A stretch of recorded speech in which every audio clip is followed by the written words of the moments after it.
Hey guys, welcome back to the channel. Hope you're doing good. It's been a little while since I last produced a video, but today's video is going to make up for that.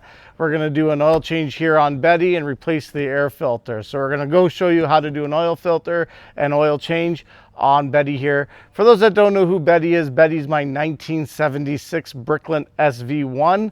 The SV stands for safety vehicle. It's pure Canadian, it's pure driving pleasure, and we'll get into it. So if you like these types of cars and everything classic and modern, hit subscribe and hit like and share it off with your friends. I'd appreciate it really much.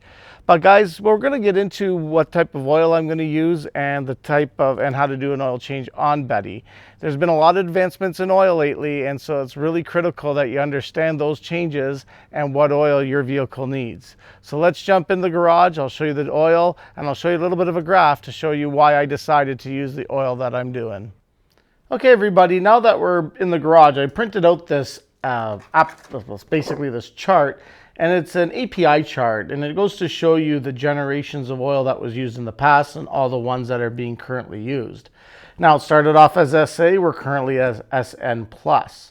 There's been a lot of changes in motor oil, especially starting in 2004 when we started really getting serious about the environment.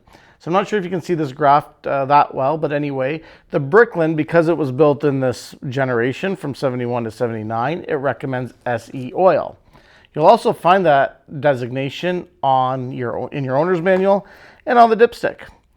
And most dipsticks will have it. It'll say operating range for quotes, but it'll say use SE engine oil. Now I'm not too sure if you can see that. It's not stamped very good on the Bricklin's dipstick, but anyway, that's where you want to source your oil. Now in the past, oil was reverse compatible, so an SE would be able to be SD SC on it. That changed in 2004. And the main reason it changed in 2004 was that they started to reduce the zinc content. Zinc is detrimental to catalytic converters. So as the zinc levels went down, the usability in the older vehicles was questionable. Now, prior to the SN and those designations, SM and SN, you could get a zinc additive and compensate the difference.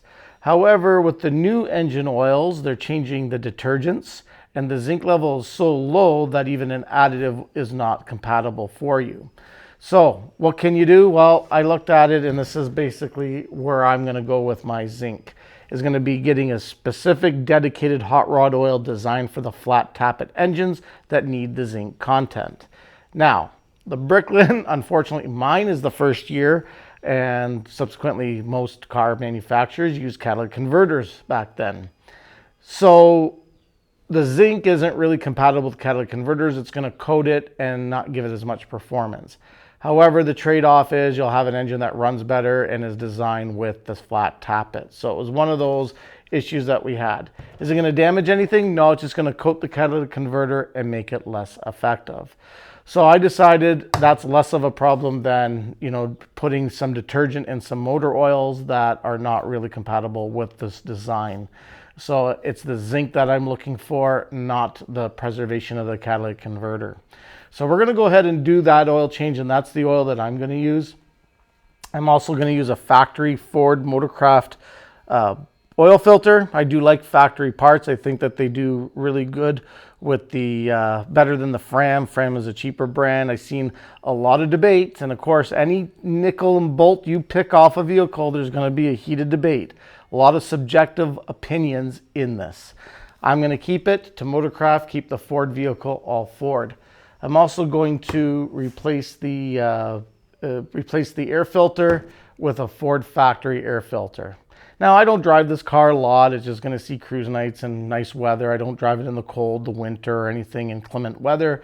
So, technically, I could get away with a cheaper oil filter. As long as it's clean, good oil that's going through there, you can still get, some basic oil off the shelf. It's still better than nothing. It's still better than neglecting it. This is just going to be that much better. So guys, I'm going to jump over there, going to lift up Betty, put her under the jack stands, make sure everything's safe, and then we're going to go crack the oil pan, take the oil out, and give Betty her nice, fresh, clean, high zinc oil so she'll run as good as the day she rolled off the assembly line. Hey guys, okay, I got Betty up on the jack stands and I'm ready to crawl underneath it. So the front, I've got a pair of ramps that I just put on it. I actually jacked it up with the jacking points. It is not being held out by the jack, that's just in place, but I do have 2 appropriate jack stands on each corner of the axle. So what I'm gonna do is I'm gonna jump underneath it. I'll bring you guys with me. We'll go pull the drain plug, start with the oil filter, and then reverse the process. We'll put the filter on and then we'll put the drain plug in and then do the rest on the top, because that's going to be very easy. Be surprised if it's more than 10 minutes. So yeah guys, let's jump underneath and see what the belly pan of Betty looks like.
Anyway guys, I hope you liked that episode. Again, just a quick oil change and air filter change in the Bricklin, or in Betty here, as I should be referring to her because that's her name. But anyway guys, I just want to note, as you may have seen in some of my struggles putting the factory Ford Motorcraft or oil filter on, it seemed to me that that's the wrong filter. The threads on the filter itself had a larger hole opening and it would just kind of go on there. So I'm gonna have to sort that out and cross-reference it. May have been just a simple mistake at the parts counter giving me the wrong filter, but it was the right size filter for lengthwise, just it was not able to screw into the side. Thank God for I bought that secondary comparison filter, the certified oil filter from Canadian Tire, which will be just fine for the type of driving I'm doing. I'm cruising around, not taking this thing on any races or anything like that. So I've got the high zinc hot rod oil in it. It's up to its proper operating level. Checked it a few times, had to add the extra liter in. No leaks as you've seen. Everything seems to be in good shape, so I'll keep an eye on that on the floor in case a leak does develop. So if you're new around here, let me know what you thought of the episode, and welcome to Cordetti Motorsports. I'm your host, Jeff Cordetti, and yeah, leave a comment, like, share it with all your friends. And the next episode you're going to see me do with the Bricklin is do a little bit more in-depth review on it, take it out on the highway, do some maneuvers with it, show you what the best of the 70s had to offer the automobile world, and that's using the term lightly. So guys, thanks again for stopping by, and we'll catch you on the next episode of Cordetti Motorsports. Stay loose for now.